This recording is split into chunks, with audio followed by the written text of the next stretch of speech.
We're back with more on freeloaders. Do you remember the Shirley Sherrod scandal? Ms. Sherrod must resign immediately. The federal government cannot have skin color deciding any assistance. A video of Sherrod suggested that the Department of Agriculture loan officer refused to help a farmer because he was white. Sherrod then quit. This is a Fox News alert. An Obama administration official resigned just a short time ago. What then? We now know that video was edited to take what she said and twist it. I owe Ms. Sherrod an apology. But lost in the hype about Shirley Sherrod was a much bigger story, one that's eating billions of your tax dollars. What do we want? Justice! When do we want it? Now! These protesters brought tractors and horses to Washington, claiming that the Agriculture Department loan officers did the opposite of what Sherrod was falsely accused of. They favored whites. This lawyer claims the department is racist. If John Stossel goes back to wherever you might have grown up and you decide to farm and you go in to get a loan, you're going to do pretty well. You're a white man. But if you sent in a neighbor of yours who happened to be a black man to your local county committee, you're not going to do well. Because they're all racist? Pretty much. So he sued the government on behalf of black farmers. The government issued a groveling apology. We're requiring full civil rights training for all of our employees, starting from me down. And the United States agreed to pay $50,000 to any black farmer who could show that the department discriminated against him. People in Congress said things like, they need to start writing checks today.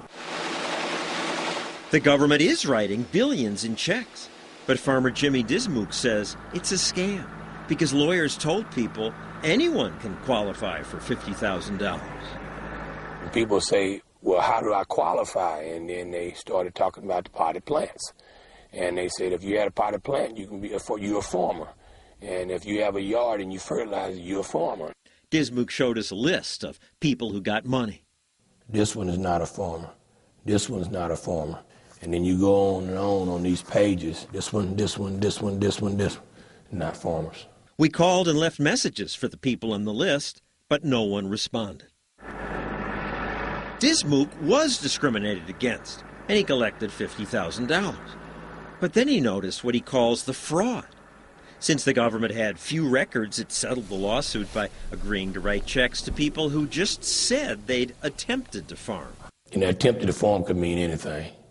You know, my little 3-year-old grandson could have attempted. How could you lose? There's no way you could lose. Othello Cross. Jimmy once hired this lawyer, Yes, Othello Cross, who's made money by filing thousands of $50,000 claims. This is the termination agreement. Cross says he only learned about the fraud after the claims were paid. People would come up to him and say, Lawyer, you know, John never farmed in his life. His daddy never farmed. When I went back and looked at it, it was true. Mm-hmm. And so more than $1 billion was given out to about 15,000 farmers and attempted farmers. So many claimed they were farmers that recently Congress approved another $1 billion plus for more claimants. This farmer, who didn't want to appear on camera, showed us a building where many people who said they attempted to farm filled out claims. They wasn't really farmers, but Al Pyrie made it possible for them to be eligible by coming in and saying if you attempted to farm, that you are eligible. Al Pyrie, he's that lawyer who won the big settlement. How many farmers have you helped file claims? Oh, gosh, thousands and thousands. How do you know they're farmers? Well, they fill out the forms, and we hope that they're telling the truth. So you don't think this is just an opportunity to freeload, to cheat? Although there are some people who cheat, most people are very honest. Most people are very, very honest. They're afraid to cheat if they're filling out a federal form. It's not quite what you think. But given America's culture of entitlement, some don't even view getting checks as cheating. They say all black people deserve reparations. If you are an African American, you're due $50,000 because your roots are in farming. Your folk have already been cheated. You're just collecting what your grandparents didn't have the opportunity to. After all, says the lawyer, the government is racist. He says the USDA is stacked against minorities, stacked against blacks, stacked against women, Native Americans. It's stacked against everybody but white men.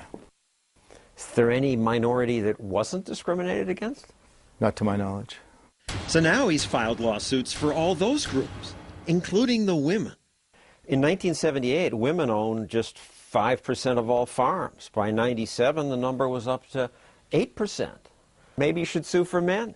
For what, for white men? Yeah. White men don't need any help. How much money will you get? We were paid very modestly. $10 million? Yeah, around there. It was very low. And there were, low? I don't think $10 million is low. And Othello Cross says the total lawyers' take was much more. Somewhere between 40 and 50 million. Yeah, I believe the lawyers made out real well, and I think they was the winners in the whole lawsuit. They usually are. And they make even more money helping other people freeload. That's next.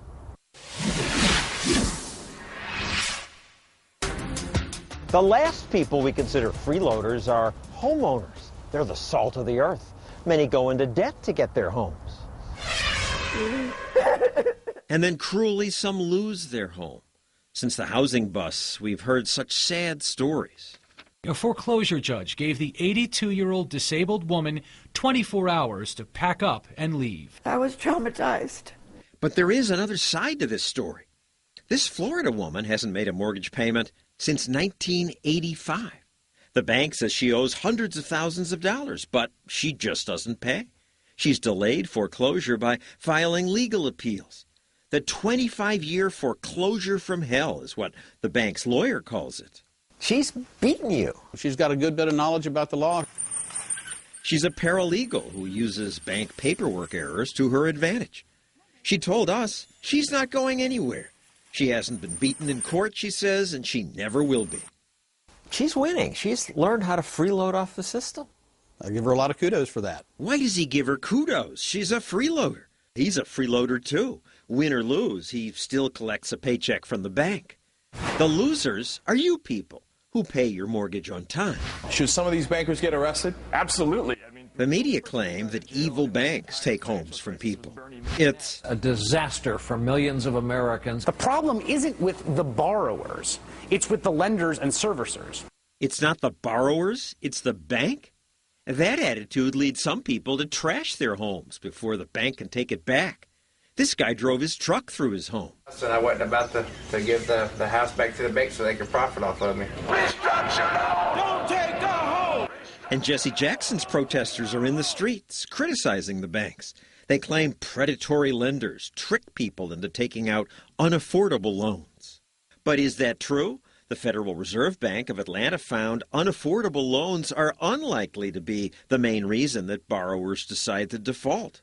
If predatory lending isn't the main driver of defaults, then what might be?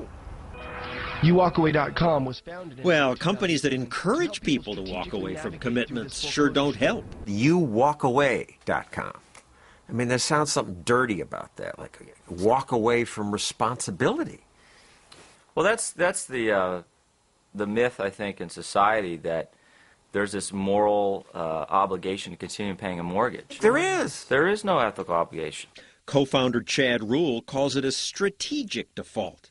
If your house is worth less than your mortgage, just stop paying. His website asks if you'd like to live payment-free for 8 months or more and walk away without owing a penny. I mean, it sounds like a scam, but this is true. No, it's not a scam at all. It's completely legal. Peter Safronoff, one of their clients, stopped paying his mortgage. You could have afforded to stay there and pay the mortgage. Well, and they could. You weren't broke. You had the money. Safronoff bought this house in California for about $400,000. After the housing bubble burst, its value dropped to $300,000. When his bank wouldn't modify his mortgage, YouWalkAway.com advised him that he could default on purpose without paying another dime. More grim numbers on the home front. Of course, when a person defaults, it's not just the bank who picks up the tab.